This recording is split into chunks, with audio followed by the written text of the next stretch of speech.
오늘 말씀은 이스라엘, 더 정확하게 말하자면 남유다 왕국이 바벨론에 의해서 멸망당하고 그리고 바벨론으로 포로로 끌려갔을 때의 말씀입니다. 여러분 생각해 보십시오. 나라가 망하고 포로로 끌려가고 그랬으니 이 당시 유대인들이 겪었을 상처와 그 아픔이 얼마나 컸겠습니까? 불과 100년 전에 나라를 잃었던 경험을 가지고 있는, 이런 아픈 경험을 가지고 있는 우리로서도 그 아픔을 감히 상상하기가 어려울 것입니다. 온 국민이 패배감에 휩싸이지 않았겠습니까? 앞이 캄캄하지 않았겠습니까? 그런데 오늘 말씀을 보면 그 누구보다도 이 사건을 충격적으로 경험한 사람들이 있었다는 거예요. 바로 다니엘과 하나냐와 미사엘과 아사랴, 이 네 사람입니다. 이 네 사람은 어떤 사람들이었느냐? 이 당시에 이 네 사람은요, 아주 총명하고 그리고 바른 자세를 가진 아름다운 소년들이었습니다. 4절 말씀을 한번 보실까요?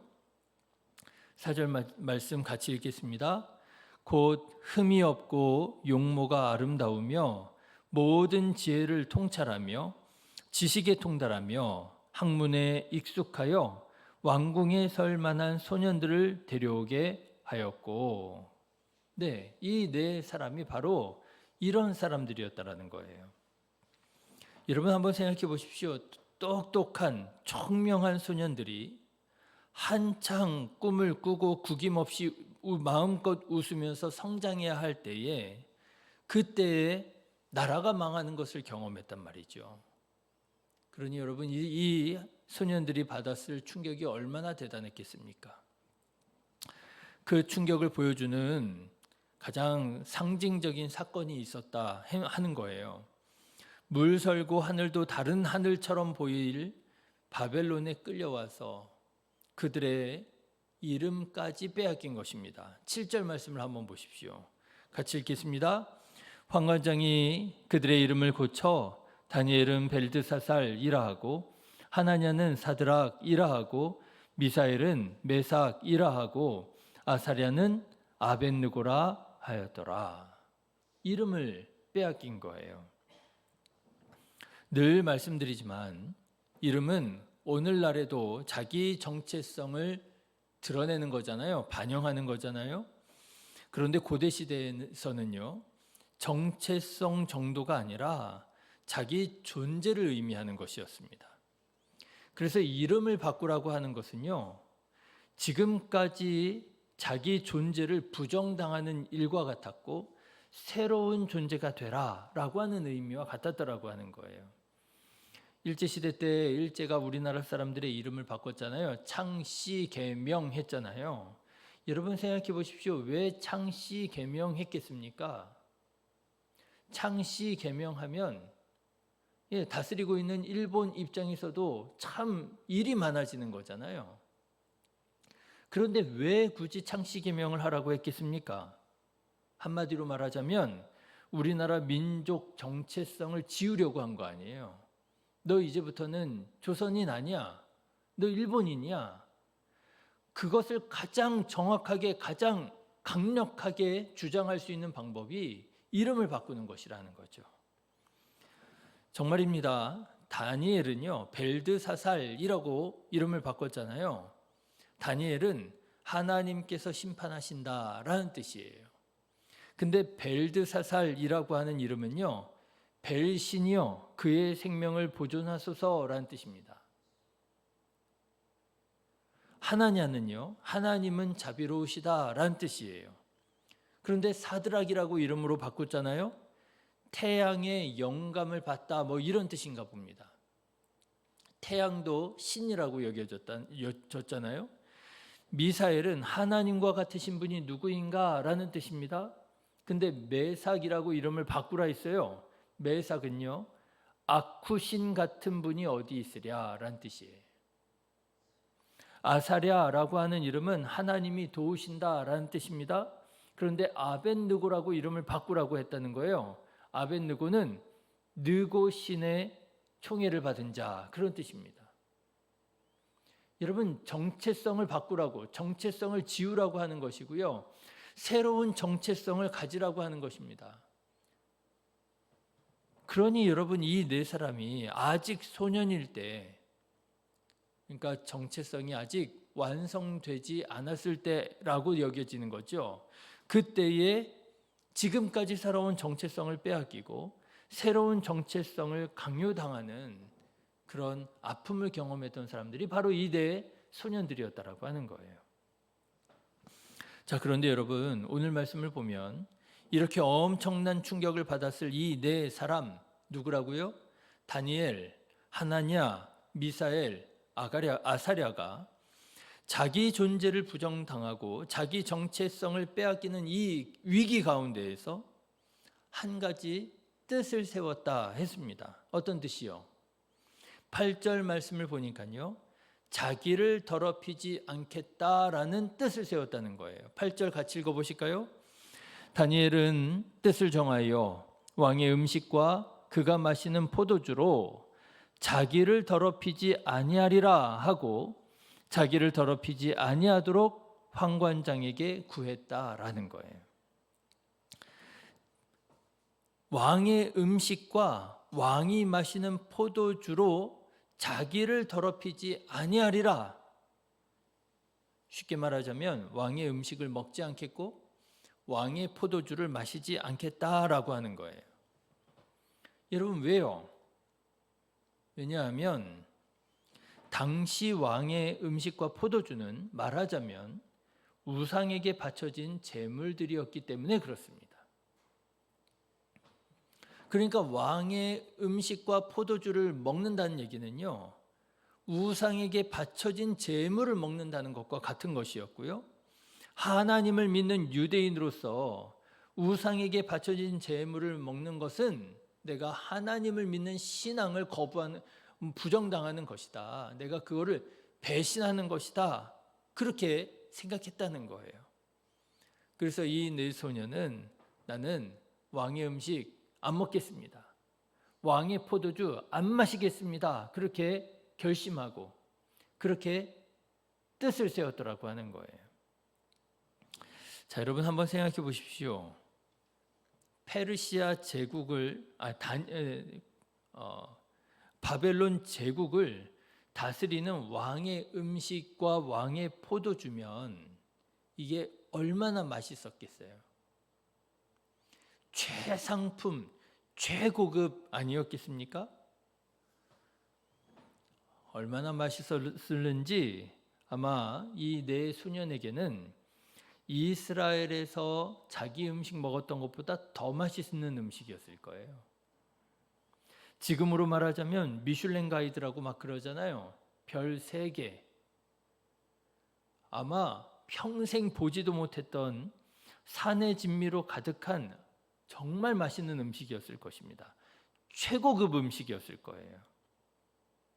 그런데 안 먹겠습니다. 결심했다는 거예요. 여러분 한번 생각해 보십시오. 이 네 소년들은 아직 소년 아닙니까? 한참 자랄 때예요. 우리나라 말로요, 돌도 씹어 먹을 나이입니다. 먹고 뒤돌아서면 배고플 나이예요. 한창 식욕이 폭발할 소년들에게, 그것도 지금 먼 타국 땅에서 포로로 끌려온 소년들에게 그렇게 맛있는 왕의 음식과 포도주 얼마나 먹고 싶겠습니까? 이런 생각도 할 수 있었을지도 모르겠어요. 야, 그냥 먹고 죽자. 너무 배가 고파. 너무 맛있는 거 먹고 싶어. 야, 그냥 먹자. 그런데 이 네 소년은요, 아니라는 거예요. 왕의 음식과 포도주로 자기를 더럽히지 아니하리라. 우리는 왕의 음식과 포도주 먹지 않겠다는 거예요. 그렇게 뜻을 세웠더라고 하는 거예요. 왜 그랬을까요? 그것은 다니엘에게 신앙의 정체성, 믿음의 정체성, 더 나아가서 민족의 정체성을 지키겠다고 하는 의지, 고백이었기 때문에 그렇습니다. 비록 이스라엘이 바벨론에게 멸망당해서 여호와 하나님이 마르둑 신에게 진 것처럼 보인다 할지라도, 고대 시대에는 민족 간의 전쟁에서 지잖아요. 그러면 그것은 어떻게 여겨졌느냐 하면 이긴 민족의 신이 진 민족의 신을 이긴 것이라고 간주했습니다. 그러니까 이게 단순히 민족들 간의 전쟁이 아니라 신들의 전쟁이라고 생각을 했어요. 그러니까 어떤 민족이 다른 민족을 이기잖아요. 정복하잖아요. 그러면 진 민족은 당연히 이긴 민족을 섬겨야 됐고요. 당연히 이긴 민족의 신을 믿어야 했습니다. 그게 상식이었어요. 그러니 여러분, 상식적으로 생각하면 어떻겠습니까? 이스라엘 백성들은요, 이스라엘을 이긴 바벨론의 신을 믿는 게 당연하다라고 여기는 거예요. 그게 그때 당시에 상식이었습니다. 신들의 전쟁이었거든요. 그런데 다니엘은 그렇지 않다는 거예요. 비록 우리 이스라엘이 바벨론에게 정복당해서 우리가 지금 여기까지 끌려왔지만, 그래서 상식적으로 생각하면 우리 민족이 믿는 여호와 하나님이 바벨론이 믿는 마르둑 신보다 약한 것처럼 그렇게 사람들이 생각할지 모르겠지만 나는 아니라는 거예요. 나는 우리 하나님 여호와께서 천지를 창조하신 전능하신 하나님이라고 믿는 것이고요. 그러면 왜 이스라엘 민족이 이렇게 멸망을 당하고 지게 되었느냐? 그건 우리가 하나님께 죄를 지어서 이렇게 심판을 당하고 있는 것이라고 생각했고요. 그래서요, 우리가 이러한 가운데에서 더 하나님을 믿어야 되고 더 하나님의 말씀에 순종해야 되는데, 내가 왕의 음식으로 우상에게 바쳐진 그런 제물들로 나를 더럽혀서야 되겠느냐? 그렇게 생각을 했던 거예요. 나는 오히려 이때에 더욱 나의 정결함을, 거룩함을 지킬 것이라고. 비록 바벨론이 자기의 민족 정체성을 빼앗기 위하여, 여호와 하나님에 대한 자기의 신앙을 빼앗기 위하여 내 이름을 바꿨다 할지라도, 그래서 나를 벨드사살이라고 부른다 할지라도 아니라는 거예요. 나는 벨드사살이 아니라 나는 다니엘, 하나님이 심판하신다. 나는 다니엘이라고 말하는 거예요. 여러분, 비록 이스라엘이 망했을지라도 다니엘은 믿음으로 고백합니다. 나는 하나님의 백성입니다. 하나님께서만이 나의 하나님이십니다. 저는 오늘 말씀을 묵상하면서 어떻게 아직 어린 소년의 나이에 다니엘은 이런 뜻을 세울 수 있었을까 다시금 놀라게 되었습니다. 한참 먹고 싶을 나이에 어떻게 맛있는 음식을, 최고급 음식을 먹지 않겠다고, 그 음식을 먹는 것은 나 자신을 더럽히는 일이라고, 어떻게 그런 생각을 할 수 있었을까? 어떻게 그 어려운 가운데에서도 하나님에 대한 믿음을 그렇게 새롭게 할 수 있었을까? 뜻을 세울 수 있었을까? 그런데 놀라면서도 한편으로 깨달아지는 게 있었어요. 아직 소년이니까 그런 뜻을 세울 수 있었겠구나. 그렇지 않습니까? 아직 소년이니까 그런 뜻을 세울 수 있었겠구나. 어른들한테 물어보잖아요. 어른들한테 물어보면 하는 말이 있습니다. 야, 네가 안 살아봐서 그래. 네가 살아봐. 너도 그렇게 할걸? 다 그러는 거야. 사람이 뭐 다를 게 뭐가 있어. 어른들은요, 어른들대로 또 변명이 있습니다. 그런데요, 소년들은요, 학생들은요, 마음이 순수해서 배운 대로, 믿는 대로 그렇게 실천하는 사람들이더라는 거예요. 그래서 이게 교회 학교가 참 중요한 거예요. 어려서 무엇을 어떻게 배우느냐, 어려서부터 정말 하나님을 나의 주님이라고 배우느냐, 어려서부터 정말 신앙 중심으로 성장하느냐, 어려서 배우는 게 참 중요하구나. 말하자면 이렇게 말씀드릴 수 있을까요? 다니엘은요, 비록 나이는 어렸지만 소년이었지만 하나님에 대한 믿음을 잘 배웠던 거예요. 그래서 순수한 믿음으로, 그 때타지 않은 순수한 믿음으로 그 어려운 가운데에서도 하나님을 향한 믿음을 지키며 이렇게 살아갈 수 있었던 것이지요. 그래서 보세요. 다니엘이 자기를 감독하는 환관장에게 믿음으로 제안합니다. 여러분 12절과 13절의 말씀을 한번 보실까요?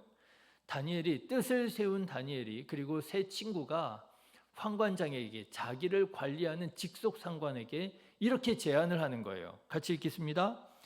청하오니 당신의 종들을 열흘 동안 시험하여 채식을 주어 먹게 하고 물을 주어 마시게 한 후에 당신 앞에서 우리의 얼굴과 왕의 음식을 먹는 소년들의 얼굴을 비교하여 보아서 당신이 보는 대로 종들에게 행하소서.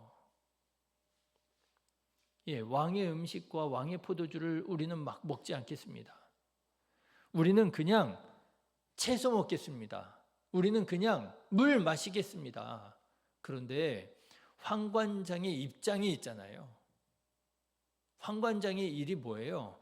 그렇게 뽑은 이 소년들을 잘 키워서 바벨론의 지식을, 바벨론의 종교를, 바벨론의 문화를 가르쳐서 이 소년들로 하여금 바벨론에 필요한 인재로 키워내는 게 이 환관장의 일이었던 거잖아요.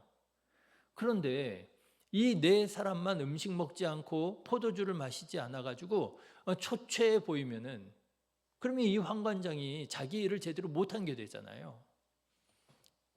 그러니까 다니엘과 이 세 친구가요, 환관장의 입장까지 고려해서 제안하는 거예요. 영 불편하시면, 어려우시면 한번 시험해 보십시오. 우리가 왕의 음식과 포도주를 먹지 않아서 우리가 초췌해지느냐? 그러면 우리가 먹겠습니다.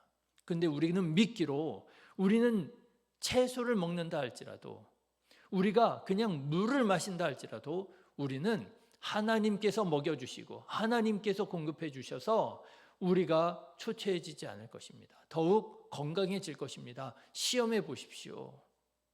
믿음으로 고백하는 거예요. 그랬더니 어떻게 되었어요? 왕의 맛있는 음식을 먹은 다른 소년들보다 이 네 사람은 더 건강하고 더 아름답게 성장하더라고 하는 거예요. 15절 말씀을 보십시오. 같이 읽겠습니다. 열흘 후에 그들의 얼굴이 더욱 아름답고 살이 더욱 윤택하여 왕의 음식을 먹는 다른 소년들보다 더 좋아 보인지라. 어떻게 이런 일이 일어나게 되었을까요? 더 영양가 높은, 더 고단백의 그런 음식을 먹었을 텐데 왜 그 아이들보다 이 아이들이 더 아름답게 성장할 수 있었을까요? 하나님께서 지켜주시고 하나님께서 먹여주시고 하나님께서 키워주신 줄로 믿습니다. 이렇게 자기 신앙 정체성을 지킨 다니엘, 어떻게 되었습니까? 자기를 포로로 끌고 온 바벨론의 총리가 됩니다. 그뿐 아니에요. 바벨론이 멸망당하거든요. 바벨론이 멸망당하는데 그 바벨론을 멸망시킨 페르시아에서도 총리가 됩니다. 여러분, 이게 거의 불가능한 일이 아니에요. 내가 포로로 끌려간 나라에서 총리가 되고요. 그 나라가 또 멸망을 당했거든요. 그런데 그 나라를 멸망시킨 다른 나라에서도 총리가 돼요. 거의 불가능하지 않을까요? 어떻게 이런 일이 일어나게 되었을까요? 왜냐하면 다니엘이 바벨론에 충성하는 신하가 아니었기 때문에 그런 거예요. 바벨론에 충성하는 신하였더라면 바벨론이 멸망당했을 때 버려졌을 거예요. 그렇죠. 그런데 다니엘은 어떤 사람이었느냐? 바벨론에 충성하는 신하가 아니라 하나님께 충성하는 신하였기에, 그랬기에 바벨론이 멸망당했다 할지라도 바벨론을 멸망시킨 페르시아가 볼 때에도 야, 이 사람은 정말 너무 아까운 사람이다.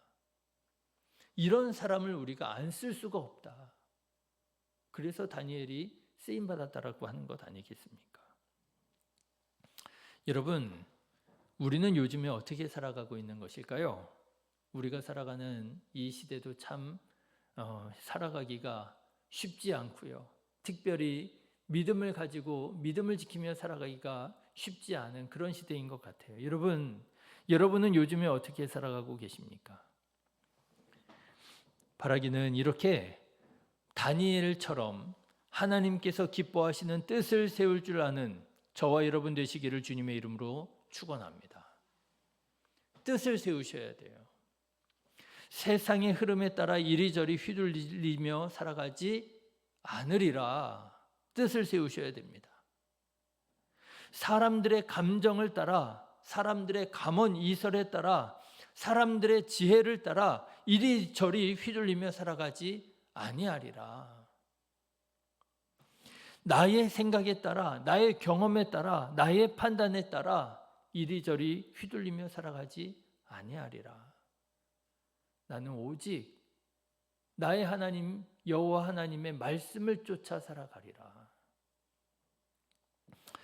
여러분, 세상이 아무리 위태롭고 아무리 하늘이 무너진 것 같고 아무리 사면초가의 진퇴양난의 어려움 가운데 있을지라도 여러분 포기하지 말고 휘둘리지 말고 다니엘처럼 자기 자신을 더럽히지 않겠다는 뜻을 세우고 하나님의 말씀대로 하나님을 경외하며 살아가는 신실한 그리스도인 되시기를 주님의 이름으로 축원합니다.